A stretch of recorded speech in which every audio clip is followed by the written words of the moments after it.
at the very restricted number of civil society members who have been invited to be part of this very important 10th anniversary Right to Information convention that is being organized by the CIC. This law has been demanded for, used by, and protected by common people of this country. And we had hoped that many more people from across the country, many more RTI users would be part of this very important convention. I hope that in the future, these conventions are made far more open. The Right to Information Act has been one of the most significant and empowering pieces of legislation in independent India. According to figures, we've done studies, anywhere between 4 to 6 million RTI applications are filed every single year. And a study which we undertook, a national study, showed that most of the people who are filing these applications are people who live at the margins, are the poorest of the poor. These are people who file RTI applications to access their very, very basic and fundamental rights like rations, like pensions, healthcare, education. These are people who file RTI applications to hold the government accountable wherever they might be and have been successfully able to do so. They have established the extremely important link between the right to information and the right to be able to access their other entitlements, their other rights, whether it is minimum wages or it is the right to education. We heard during this session and in some of the sessions before also some of the concerns about misuse of the law, about how many times applications are being filed which might be frivolous, vexatious. In our study, one of the things that we looked at, we analyzed more than 20,000 RTI applications, a sample of 20,000 applications across the country, to look at what are the sorts of information that people are seeking. Even on a very, very liberal interpretation of frivolous and vexatious, we are actually at a complete loss of how to interpret these terms. We don't believe these terms can be defined. Any information that is sought which troubles a vested interest can be marked as vexatious. So all RTI applications effectively can be termed vexatious.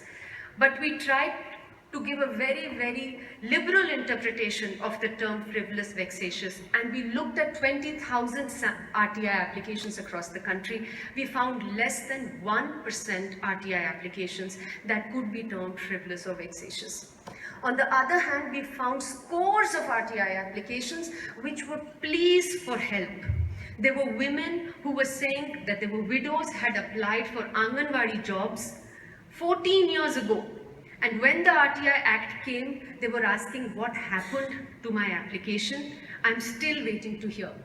Old people asking that they had applied for some subsidized housing scheme and had been told that they had got it but were still waiting for their possession letters to reach them, asking the government whether it was finally ever going to reach them and if yes, by when.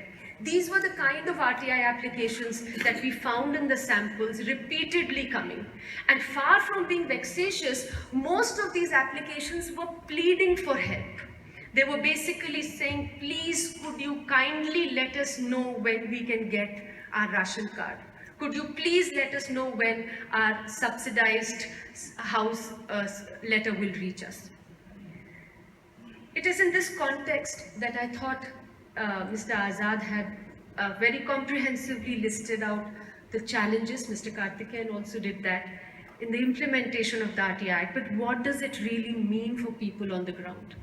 When we say Section 4 implementation is not as good as it should be, proactive disclosure is not happening as well as it should happen, what does it mean for the poor? For the poor, for the unlettered in our country, it's extremely difficult to go every time to a government office, file an application, follow it up with a first appeal when they don't get the information, and finally go for a second appeal to a commission. Figures suggest that 5%, I heard somebody say 1.8% of the applications finally reach commissions. Unfortunately, figures that we have collected in our studies don't show that the rest of the 95% people got the information. It's just that very few people who don't get information are actually able to go up, have the resources to be able to go up to the commissions finally. And these are people who need information the most. Our analysis has shown that more than 70% of RTI applications being filed ask for information that should have been proactively provided by the government. In fact, 18% is information that did not even need the Right to Information Act to be provided, simply decisions that the government had to take.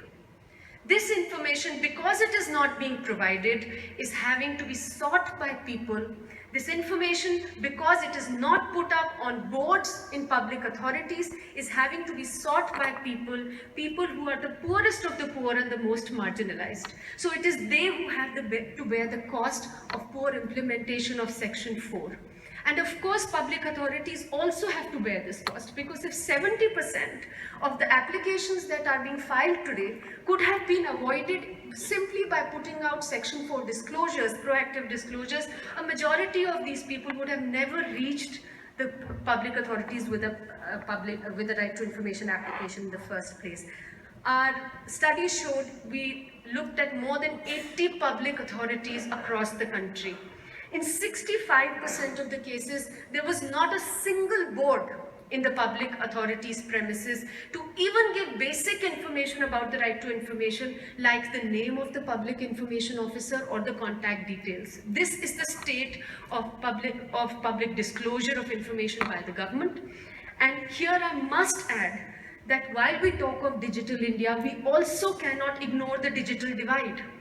Today, if in our country we say that the responsibility of the government ends at simply putting information in the public domain through websites, we are mistaken.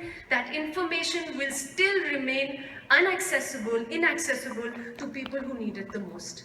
Boards, other means of putting information across in the public domain are absolutely necessary, and every step must be taken by public authorities and monitored by information commissions across the country to ensure that this is done.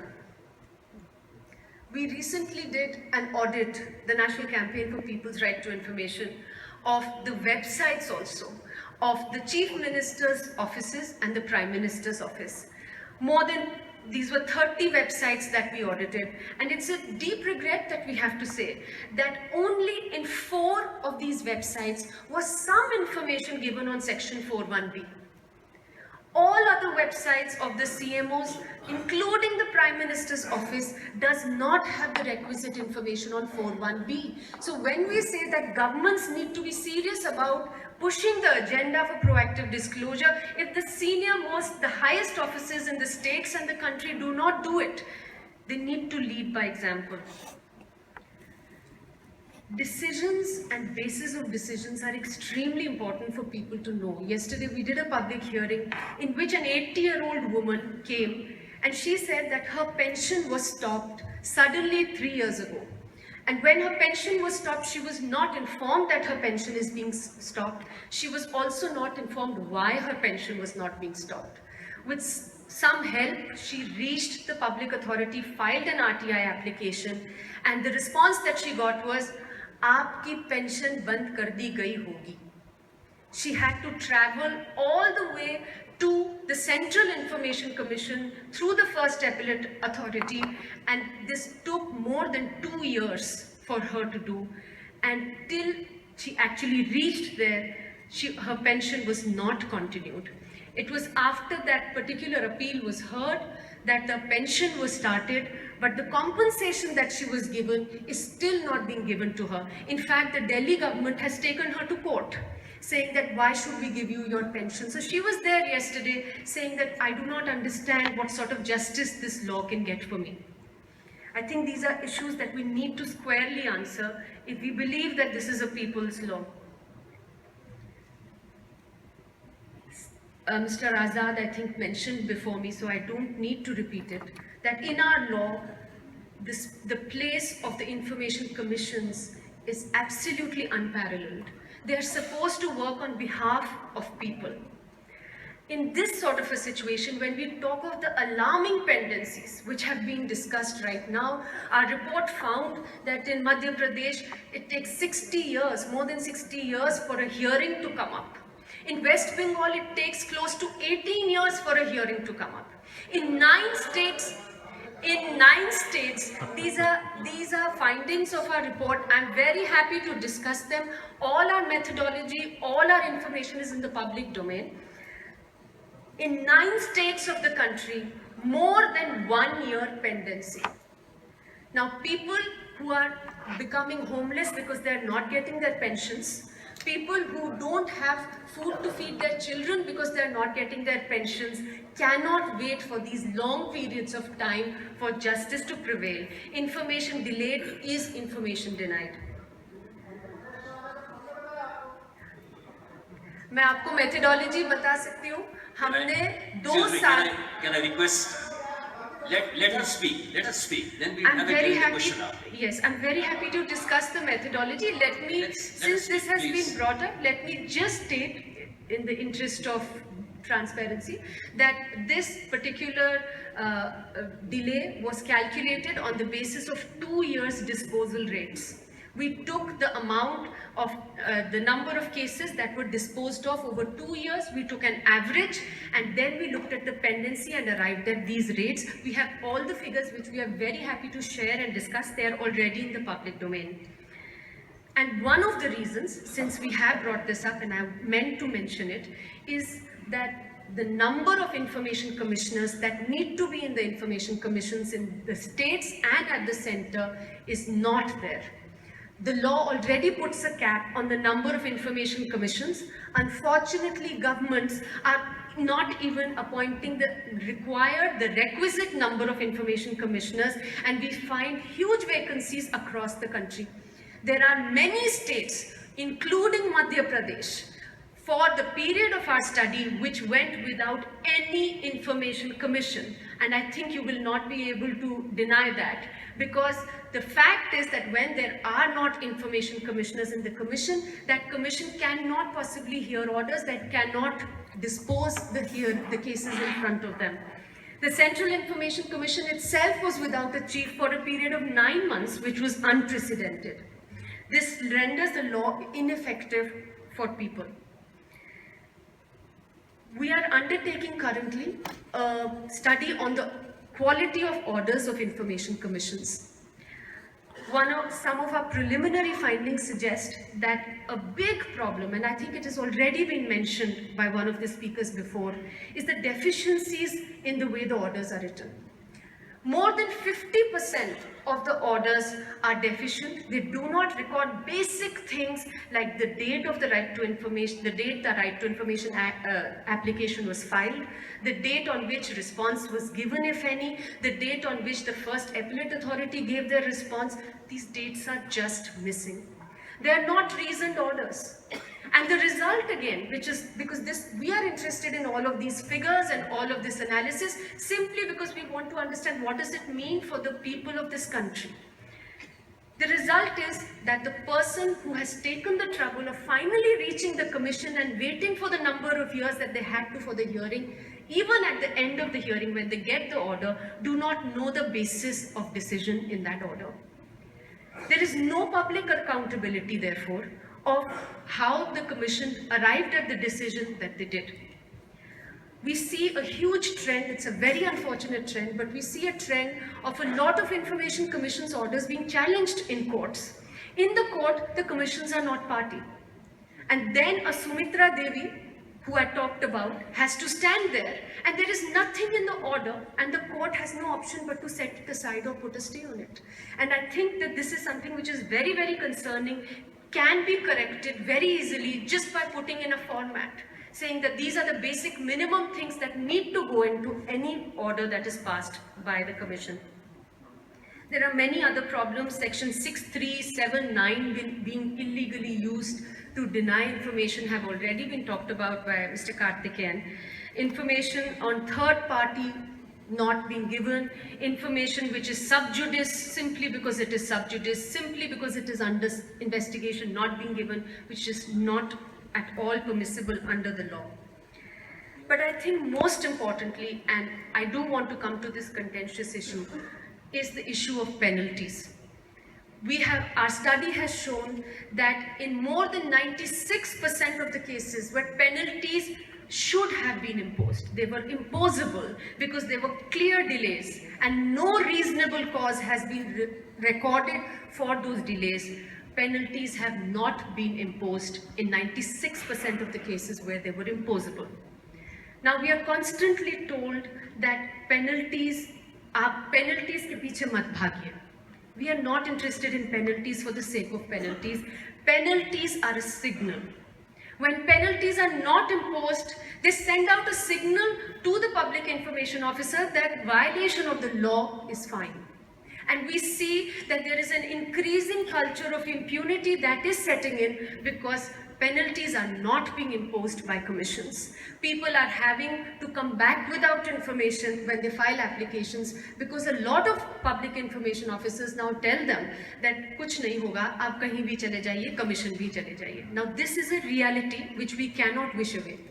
And therefore we feel that the commissions need to seriously consider how they want to make penalty imposition an inherent part. And show cause notices have to be served under the law where there is a clear obligation on the part of the commissions to impose penalties where there is no reasonable delay. Another problem that we are finding is non-compliance with the orders of the information commissions. We understand that there are problems, but we feel that a lot can still be done if the information commissions decide to at least monitor and enforce the orders that they have passed. There is no monitoring.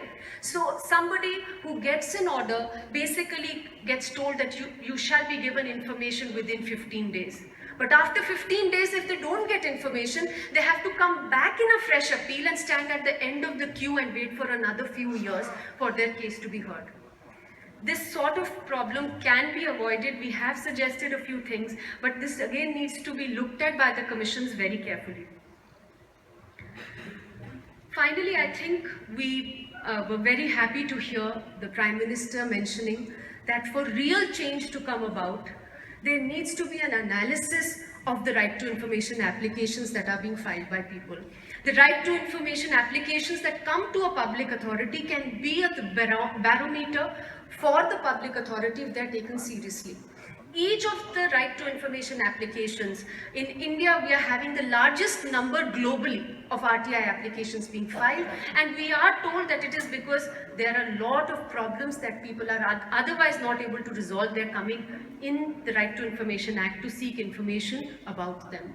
If the public authority analyzes these applications and puts out, first of all the information that is coming out in the public domain, which people repeatedly ask for, if it's permissible, and then puts in place proper policies, proper structures and proper systems to ensure that the problems that are getting highlighted in the public authorities functioning through the information that is being sought, I think that is the only thing that can lead to final systemic change that the Right to Information Act had hoped to bring about, and I think has the great potential to bring about. And which is why we agree that so far the Right to Information Act has been used very vibrantly, but there is a huge potential that still remains to be tapped. And if we want to use it to bring about systemic change, the only way to do it is that these people are giving feedback to the public authorities through the information that they're seeking. I'm not getting my pension, I'm not getting education in my primary school, I don't get medicines when I go to my health facility. All of this can be great eye-openers for the public authority if they are treated seriously and acted upon. More than 40 people in our country have lost their lives in the last 5 years simply because they were asking for information. I think Section 4 disclosures are something that must be viewed in this context as well. We have been advocating and demanding an effective whistleblowers protection law which would protect people against victimization. If they're seeking information and using it to expose corruption. But simultaneously, unless there is Section 4 disclosures, proactive disclosures, people will have to come forward. They will be targeted when they ask for information that they need to fight corruption. An anti-corruption grievance redress framework is needed at the 10th anniversary of the Right to Information Act. If we look forward, people want a way by which when they access information, they get justice. When they access information at great peril, they file applications. There has to be proper investigation of cases of corruption. The Lokpal law and the Whistleblowers Protection Law have not been implemented for the last 1.5 years. In fact, in the Parliament, there are now bills to dilute both the laws, which is really a big pity and a huge loss. When we keep saying that the Right to Information Act is being used to redress grievances, what we have been saying is that the government needs to immediately put in place grievance redress systems in every department. And in fact, a grievance redress law was in Parliament. It lapsed with the ending of the last Lok Sabha. It needs to be reintroduced. And that is the only way, when there is an effective time-bound redress of people's grievances directly, and their complaints don't go into a black hole, that people will stop relying on the RTI to access that information and take their complaints forward. I'll stop here. Thank you for your patience.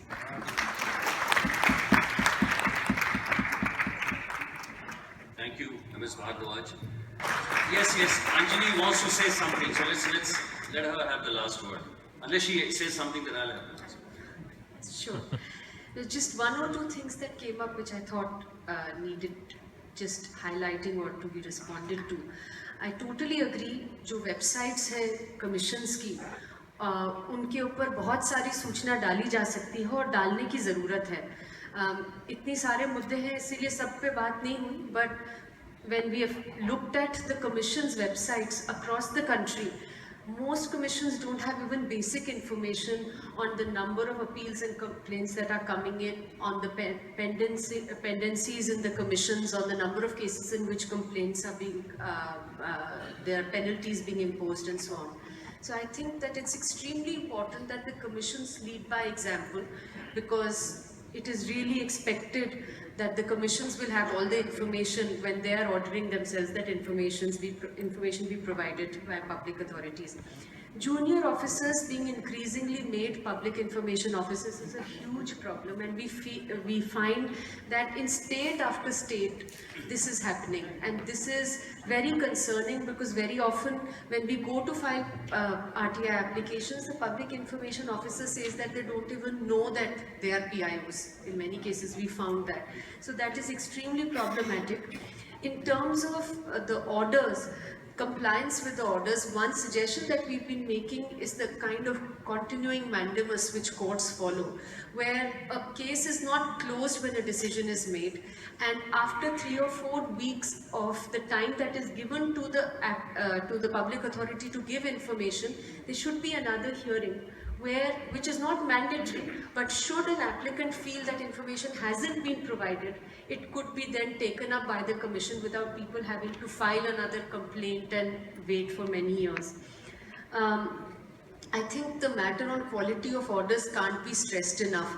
In fact, the matter that I talked about in the case of Sumitra Devi, the reason why we have been able to stand in court and Sumitra Devi has been able to actually fight her battle is because the order was very reasoned and it had everything in it which was needed, so the court could look at it. In fact, I see Professor Acharyulu here as well, who've given that order. So there are many orders which are very, very good and the quality is very good, but we find that in many cases they are not reasoned order, those need to be.